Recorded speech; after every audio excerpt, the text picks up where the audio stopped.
breaking news in. Deshaun Watson will not face criminal charges. Grand jury returned 9 no bills on the 9 criminal complaints presented. Breaking news out of Houston.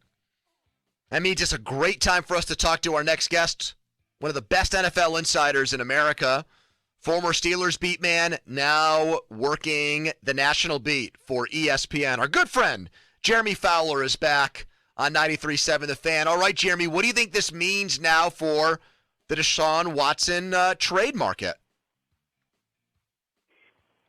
Well, Pony, great to be with you. And, it should certainly expedite things depending on what happens with the other layers of his case. We have to remember you have the NFL dynamic, and there could be a suspension there.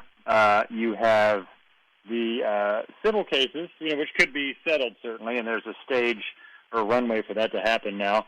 But this was the big shoe that was to drop that teams were looking for. If he was going to face criminal charges, that was going to make it a lot more difficult to trade for him. So now that clarity appears to be in place, teams have been waiting. I think there are several teams, the Eagles, the Panthers. There's going to be a wild card in there. I wouldn't take the Browns off the table. There's going to be some factors. Maybe the Steelers will look into it. That move has surprised me a little bit on their end. And you've seen, Jerry Dulac and some other reporters locally say that's not going to happen. So, yep.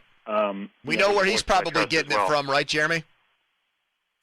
Well, I don't know, but he's a great reporter, yeah. And so I would be surprised. I would. I'm surprised to hear you mention the Browns, Jeremy, in that group of teams. None of the other ones surprised me. I thought Seahawks too, but I was surprised you just said Cleveland can't be counted out. Well, I say that because my understanding of the Brown situation and what was essentially conveyed to Baker Mayfield's people at the Combine was like, look, unless there's some manna from heaven, Aaron Rodgers, Russell Wilson type quarterback to fall to us where it's too good to pass up, Baker will be the quarterback in 2022. So it depends, if Watson is in that class of just a too good to pass up type deal, that's where I could see it happening.